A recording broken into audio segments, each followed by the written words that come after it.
Chapter 6 की शुरुआत में हम लोग देखते हैं कि कोनोहा की टीम वेव कंट्री की हेल्प करने निकल चुकी थी ताकि उन्हें मिस्ट विलेज की इन्वेजन से बचाया जा सके। ओरिजिनली सिर्फ 21 शिनोबी जाने वाले थे, लेकिन डांजो इंसिस्ट करता है कि सास्के और उसके साथ 2 रूट निंजास को भी असिस्टेंस के लिए भेजने दो, ये गारंटी देते हुए कि अगर तुम ऐसा करते हो तो मिस्ट विलेज कोनोहा में कभी भी कदम नहीं रख पाएगी। अब इस मिशन का कमांडर था ककाशी, क्योंकि उसके पास इस ग्रुप में सीनियोरिटी थी। इसके अलावा जो कोनोहा की आखिरी टीम इस विलेज में गई थी उसका भी ककाशी कमांडर था। अब ये जो ग्रुप गया था कोनोहा की तरफ से, इसे 7 डिफरेंट टीम्स में बांटा हुआ था। 3 टीम्स तो ऐसी थी जिनमें 4-4 मेंबर्स थे, उसके अलावा 4 टीम ऐसी थी जिनमें 3-3 मेंबर्स थे। सबसे पहली थी टीम कुरनाए, जिसमें थी कुरनाए, हिनाटा, कीबा और शिनो। अगली टीम थी टीम यामाटो, जिसमें था यामाटो, कोनोहामारू, मोएगी और उडोन। अगली थी टीम गाय, जिसमें था गाय, नेजी और ली। इसके बाद आती है टीम ककाशी, जिसमें था ककाशी, साकुरा और साई। अगली थी टीम टेंटेन, जिसमें टेंटेन थी और उसके साथ थे 3 ओनबू मेंबर्स। फिर थी टीम शिकामारू,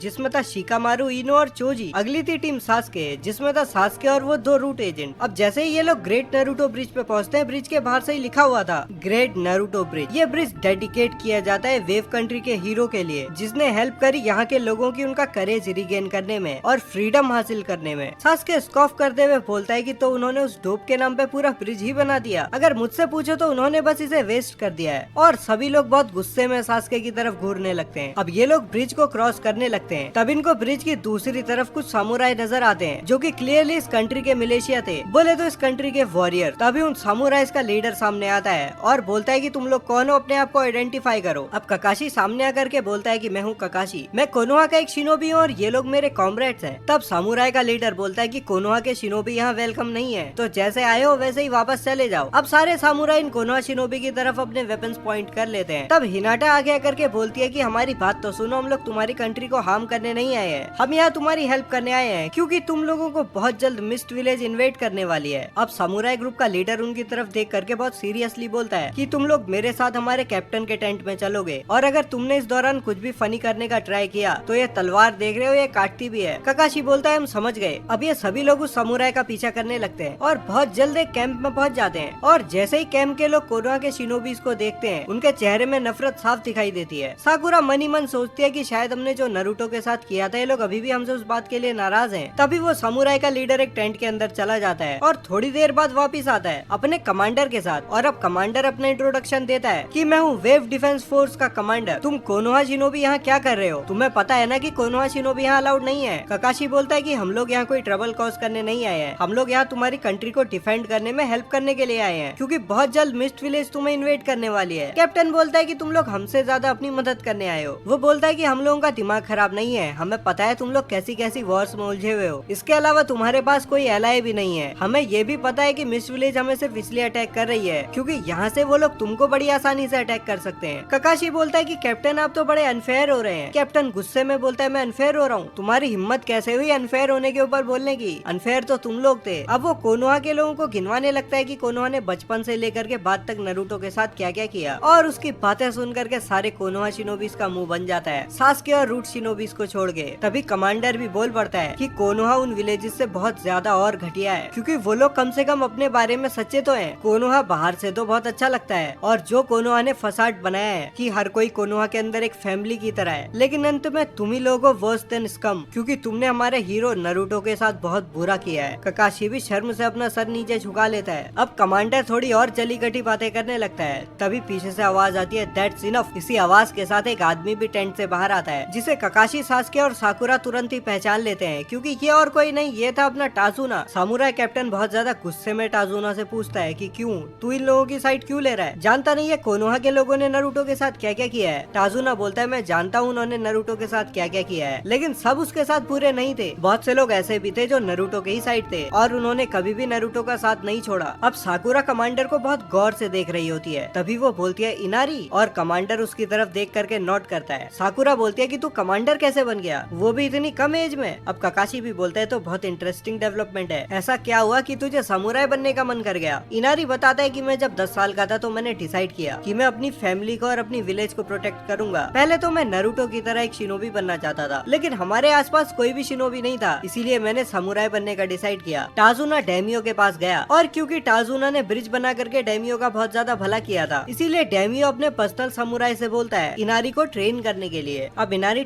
टाजुना से बोलता है कि मैं आपसे अकेले में बात कर सकता हूँ, और दोनों एक टेंट के अंदर चले जाते हैं। अब टेंट के अंदर का सीन आता है। इनारी टाजुना से बोलता है कि क्या आप सीरियसली उनकी हेल्प लेने का कंसीडर कर रहे हो? टाजुना बोलता है कि हाँ, मैं ये सब कंसीडर तो कर रहा हूँ। इनारी अब बहुत ज्यादा गुस्से में बोलता है कि जो इन लोगों ने किया है उसके बाद आप उन पर भरोसा कैसे कर सकते हो? आपको इस बात पे कैसे यकीन हो गया कि ये लोग ब्रिज को डिस्ट्रॉय करके यहाँ से भाग नहीं जाएंगे और हम सबको मरने के लिए नहीं छोड़ जाएंगे? टाजुना बोलता है हमें उन पे भरोसा करना पड़ेगा क्योंकि हम उनकी हेल्प के बिना वैसे भी निपट ही जाएंगे। इनारी बोलता है कि मैं उन सबसे फाइट कर सकता हूँ, मैं और मेरे आदमी। टाजुना बोलता है इनारी डिल्यूजन में जीना बंद कर, तू और तेरे आदमी शिनोबीज के सामने नहीं टिक पाएंगे। इनारी बोलता है लेकिन उस मैसेज का क्या हुआ जो हमने उन लोगों को भेजा था? वो लोग जरूर हमारी मदद करने आएंगे। टाजुना बोलता है हमें पता नहीं है वो लोग हमारी मदद करने आएंगे या नहीं आएंगे, लेकिन ये लोग हमारे सामने खड़े हैं। अब इनारी दोबारा से गुस्से में बोलता है कि नरूटो के बारे में क्या, ये सब जानते हुए भी कि इन लोगों ने नरूटो के साथ क्या किया है, मैं इन लोगों के साथ काम कैसे कर सकता हूँ? टाजुना बोलता है देख इनारी, मैं समझ सकता हूँ तू क्या फील कर रहा है, मुझे भी उन लोगों को यहाँ आने देना पसंद नहीं है, लेकिन हमारे पास और कोई चारा भी तो नहीं है। Beggars can not be choosers Inari. Finally Inari भी समझ जाता है कि उसके ग्रैंडफादर बिल्कुल सही बोल रहे हैं। अब थोड़ी देर बाद इनारी और टाजुना वापिस से सब लोगों के सामने आते हैं। टाजुना ककाशी से बोलता है कि हम लोग तुम्हारी हेल्प को एक्सेप्ट करते हैं। ककाशी बोलता है कि हम लोग तुम्हारे ही टेंट के पास में अपना भी टेंट लगा लेंगे। इनारी बोलता है कि वो सब तो ठीक है, लेकिन हमारी भी कुछ कंडीशंस हैं। ककाशी बोलता है कैसी कंडीशन? इनारी बोलता है कि तू और तेरे लोग ब्रिज के आसपास भी मत दिखना। इसके अलावा तू और तेरी टीम मेरे से या मेरे लेफ्टिनेंट से ऑर्डर लेंगे। इसके अलावा तुझे हम सबको बताना पड़ेगा कि तुम्हारा इस जगह को बचाने का आखिर प्लान क्या है, जिसके बदले में हम लोग तुम्हें अपना प्लान बताएंगे। तभी सासके बोल पड़ता है अबे शुक्र मनाओ, हम तुम्हारी 2 कौड़ी की विलेज को बचाने के लिए आए हैं, और तू इन छोटे मोटे समुराइज का लीडर है, तो तुझे ऐसा क्यों लगने लगा कि तू हमको ऑर्डर दे सकता है? एक बच्चे के हिसाब से तू बहुत ज्यादा नहीं उछल रहा है। तभी इनारी भी बोल पड़ता है कि हमने तुम्हारी मदद नहीं मांगी थी उचिया, तुम इधर आए हो। इसके अलावा अगर हमने मदद मांगी भी होती कोनोहा से तो हम इंश्योर करते कि तू यहाँ नहीं आता। अगर तू यहाँ से जाना चाहता है तो तुझे कोई नहीं रोक रहा है, पहली फुर्सत में निकल। तुझे उठा करके खुद यहाँ से बाहर फेंकने में मुझे बहुत खुशी होगी, तो अगर तुझे मेरे से ऑर्डर्स लेने में कोई दिक्कत है तो तू जा सक। अब सासके को भी गुस्सा आ जाता है और वो कुछ बोलने ही वाला होता है। तभी ककाशी उसको रोक देता है। ककाशी इनारी से बोलता है कि हमें तुम्हारी सारी शर्तें मंजूर हैं। इसके अलावा अगर कोनोहा के लोगों में से कोई तुझे कोई भी दिक्कत दे तो तू सीधा मुझे रिपोर्ट करना। ककाशी बहुत ही डेंजरस तरीके से सासके की तरफ देखता हुआ बोलता है कि मैं इंश्योर करूंगा उन्हें पक्का पनिशमेंट मिलेगा। और सासके भी अपनी हवा में था, उसकी बिल्कुल नहीं फटती। अब ये सारे लोग अपने अपने कैंप्स बनाने लगते हैं। अब इनारी के टेंट के अंदर का सीन आता है जहाँ इनारी अपना प्लान शिकामारू को समझाता है और शिकामारू अपने खुद के आइडियाज उसमें एग्जीक्यूट करके उस प्लान को बहुत ज्यादा और अच्छा बना देता है। अब शिकामारू पूछता है कि तुम्हारे पास आखिर लोग कितने हैं? इनारी बोलता है हमारे पास 300 मिलिशिया हैं और 27 सामुराई हैं। कुरानाई बोलती है इतने ही? इनारी बोलता है हाँ, क्योंकि लैंड ऑफ वेव्स बहुत बड़ी जगह नहीं है, जितने भी लोग यहाँ पे अवेलेबल थे वो सारे इधर ही हैं। हमारा डेमियो भी बिना किसी प्रोटेक्शन के बैठा है। इसके अलावा 1200 सिविलियंस भी हैं जिन्होंने हथियार उठा लिए हैं और अलग अलग जगह कैंप्स बना करके बैठे हुए हैं। अब शिकामारू पूछता है कि तुम्हारी विलेज के बाकी लोग कहाँ हैं? बच्चे, औरतें, बूढ़े। इनारी बताता है कि हमारे डेमियो का एक दोस्त है, दूसरा डेमियो, जिसने इन सबको शेल्टर दिया हुआ है अपने यहाँ पे। शिकामारू बोलता है तुम लोगों से जो हो पाया तुमने बहुत अच्छे से किया है, लेकिन अभी भी हम लोग बहुत ट्रबलसम सिचुएशन में है। हम सबकी कंबाइंड फोर्सेस के बाद भी हम लोग बहुत ज्यादा डिसएडवांटेज में है। नंबर्स के मामले में तो हम कहीं स्टैंड नहीं करते। अब अगले 8 दिन तक सारे लोग मिल करके पूरे आइलैंड नेशन में ट्रैप्स बिछा देते हैं। यामाटो ने अपने वुड स्टाइल का यूज करके पूरी विलेज के इर्द गिर्द बहुत बड़ी दीवार खड़ी कर दी थी और लगभग सारी चीजें प्लान करी थी शिकामारू ने। नेजी, शिनो और हिनाटा बारी बारी से अपनी सेंसरी एबिलिटीज का यूज करते हैं ताकि उन्हें एनिमीज के आने की खबर लग सके। साकुरा ने भी वहाँ छोटा मोटा मेडिकल टेंट लगा लिया था जहाँ पे वो फिलहाल बीमारों का इलाज कर रही थी और जब इन्वेजन होगी तो वो घायल लोगों का भी इलाज कर पाएगी। अब भले ही कोनोहा के लोग यहाँ बहुत मदद कर रहे थे, लेकिन लोग फिर भी उन्हें बहुत हेटफुल नजरों से देख रहे थे और सारे लोग रियलाइज करते हैं नरूटो ऐसे हेटफुल ग्लेयर्स के बीच में आखिर कैसे रहता होगा। तब हिनाटा इनारी को अप्रोच करती है। इनारी बोलता है क्या बात हो गई? हिनाटा बोलती है कि मैं जानना चाहती हूँ नरूटो की ग्रेव साइट कहाँ पे है। इनारी बहुत गुस्से में बोलता है कि तुम कोनोहा शिनोबी से मरने के बाद भी नहीं छोड़ना चाहते। इनारी आगे भी बोलने वाला होता है, लेकिन हिनाटा बहुत तगड़ा किलिंग इंटेंट रेडिएट करने लगती है और इनारी अपनी जगह में फ्रीज रह जाता है। अब जब इनारी शांत हो जाता है तो हिनाटा उसे समझाती है कि नरूटो उसके लिए क्या मायने रखता था। सिर्फ उसके लिए नहीं, ग्रुप में जितने लोग आए हैं वो सारे यहाँ नरूटो के ही लिए आए हैं, सासके और उन रूट एजेंट्स के अलावा। इनारी बोलता है चल ठीक है, मैं बता दूंगा वो कहाँ है, लेकिन एक शर्त पे। ककाशी, सासके, साकुरा, यामानाका, इनो और वो 2 शिनोबी जो सासके के साथ आए हैं, इन लोगों के अलावा मैं सबको वहाँ जाने दूंगा, लेकिन ये लोग उसके आसपास भी नहीं भटकने चाहिए। हिनाटा बोलती है कि मैं एग्री करती हूँ, लेकिन जिन लोगों को तूने मना किया मैं उनके लिए एग्री या डिसएग्री नहीं कर सकती। अब अगले दिन का सीन आता है जहाँ पे जिन लोगों को भी ग्रेव साइट ले जाने के लिए एग्री किया गया था वो सारे लोग जा रहे होते हैं वहीं पे और उन सबको घेरा होता है इनारी के सामुराइज ने। अब वो सभी लोग एक एक करके नारुतो की ग्रेव साइट पे जाते हैं और एक लास्ट कन्वर्सेशन टाइप की उससे करते हैं कि माफ कर देना, ये कर देना, वो कर देना। इन सब में से बस हिनाटा की बातें सुन लो क्योंकि वही ज्यादा जरूरी है। हिनाटा बोलती है, नारुतो कुन, मेरी फीलिंग्स तुम्हारे लिए कभी भी खत्म नहीं होने वाली, भले ही तुम खुद खत्म क्यों ना हो गए हो। और अब सारे लोग उस ग्रेव साइट से चले जाते हैं। अब अगले दिन का सीन आता है रायकागे के ऑफिस में। मीटिंग हो रही होती है उस ऑपरेशन के बारे में जो बहुत जल्द कंडक्ट किया जाने वाला था। तभी रायकागे के पास एक स्क्रोल आता है जो कि आया था लैंड ऑफ वेव्स के डेमियो के पास से, जिसे पढ़ के रायकागे के चेहरे पे स्माइल आ जाती है। जिसके बाद नारुतो उस स्क्रोल को सभी लोगों को पढ़वाता है और सभी लोगों के चेहरे में भी स्माइल आ जाती है। सभी लोग सोचते हैं कि चीजें बहुत आसान हो जाएंगी। अब जब लैंड ऑफ वेव्स के ही लोगों ने हमसे हेल्प मांग ली है, अब रायकागे के सबऑर्डिनेट्स उससे पूछते हैं कि रायकागे सामा